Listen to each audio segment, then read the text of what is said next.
నమస్తే అండి, welcome to Radharani's kitchen. ఈరోజు మరో టేస్టీ స్వీట్ రెసిపీని పరిచయం చేస్తున్నాను. బెల్లంతో సేమియా స్వీట్. తక్కువ టైంలో తక్కువ ఇంగ్రీడియంట్స్తో ఇంట్లోనే ఈజీగా చేసేయచ్చు. పిల్లలు స్వీట్ అడిగినా, మనకి అతిథులు వచ్చినా తక్కువ టైంలో చక్కగా చేసి పెట్టండి, ఇష్టంగా తింటారు. ఈ కొలతలతో చేసి చూడండి, ఫస్ట్ టైం చేసినా చక్కగా కుదురుతుందండి. చూసారా ఎంత బాగా వచ్చిందో? ఎలా తయారు చేయాలో చూద్దాం. పిల్లలకి ఎంతో ఇష్టమైన సేమియా స్వీట్ తయారీ కోసం దలసర పాత్ర పెట్టుకొని 2 స్పూన్ల నెయ్యి వేసుకోవాలి. జీడిపప్పు చిన్న చిన్నగా ముక్కలుగా కట్ చేసుకుని నేతిలో వేసుకుని దోరగా ఫ్రై చేసుకోవాలండి. జీడిపప్పు ఫ్రై అయిపోయిందండి, బౌల్లోకి తీసుకుంటున్నాను.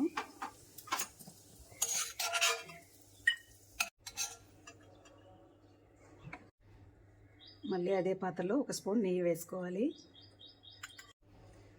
1 కప్పు సేమియా వేసుకుంటున్నానండి. మీకు అన్ని కప్పు కొలతలతో చెప్తాను. సేమియా వేసుకున్నాక సిమ్లో పెట్టుకొని దోరగా బంగారు రంగు వచ్చే వరకు ఫ్రై చేసుకోవాలండి.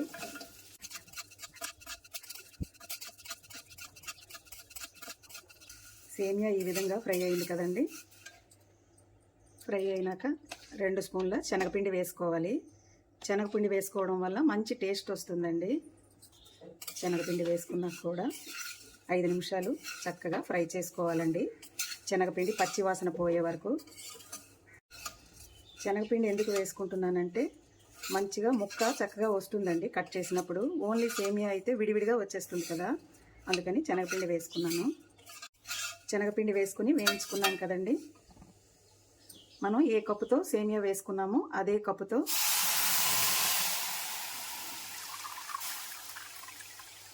2.5 కప్పులు వాటర్ వేసుకోవాలండి.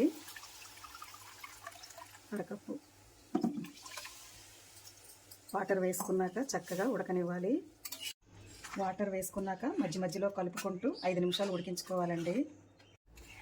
5 నిమిషాలు అయిందండి, ఈ విధంగా ఉడికింది. మనం ఏ కప్పుతో సేమియా వేసుకున్నామో అదే కప్పుతో బెల్లం వేసుకోవాలి. 2 స్పూన్లు నెయ్యి వేసుకుంటున్నాను. చక్కగా బెల్లం కరిగే వరకు కలుపుకుంటూ ఉడికించుకోవాలండి. బెల్లం ప్లేస్లో పంచదారన్నా వేసుకోవచ్చు, అది మన ఇష్టం అండి. మనం 2.5 కప్పులు వాటర్ వేసుకున్నాం కదండి. బెల్లం మనం కరిగించి వేసుకోవాలి అనుకోండి, 2 కప్పులు వాటర్ ఇందులో వేసుకొని అరకప్పు బెల్లంలో వేసుకొని చక్కగా కరిగించుకొని వడకట్టుకొని వేసుకోవచ్చండి. బెల్లం కరిగే వరకు కలుపుకుంటూ ఉడికించుకోవాలి. బెల్లం వేసుకొని దగ్గరగా ఉడికించుకున్నాం కదండి.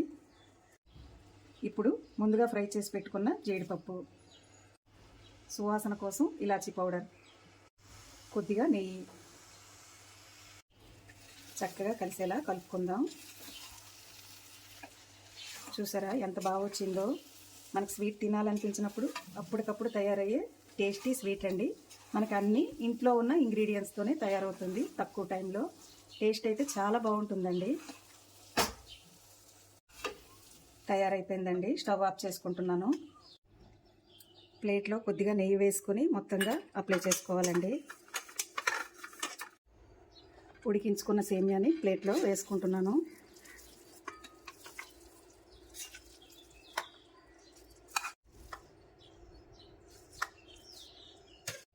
ఇలా వేసుకున్నాక మొత్తంగా సర్దుకోవాలండి. చక్కగా సర్దుకున్నాం కదండి. 1 అవర్ చల్లారనిద్దాం. చల్లారిందండి, సైడ్లు లూజ్ చేసుకోవాలి. స్వీట్ని వేరే ప్లేట్లో తీసుకుందామండి. చూడండి ఎంత బాగా వచ్చిందో. పిల్లలకి ఎంతో ఇష్టమైన సేమియా స్వీట్ రెడీ. మీకు గనక ఈ వీడియో నచ్చినట్లయితే లైక్ చేయండి, షేర్ చేయండి, మా ఛానల్కి సపోర్ట్ చేయండి. Thanks for watching.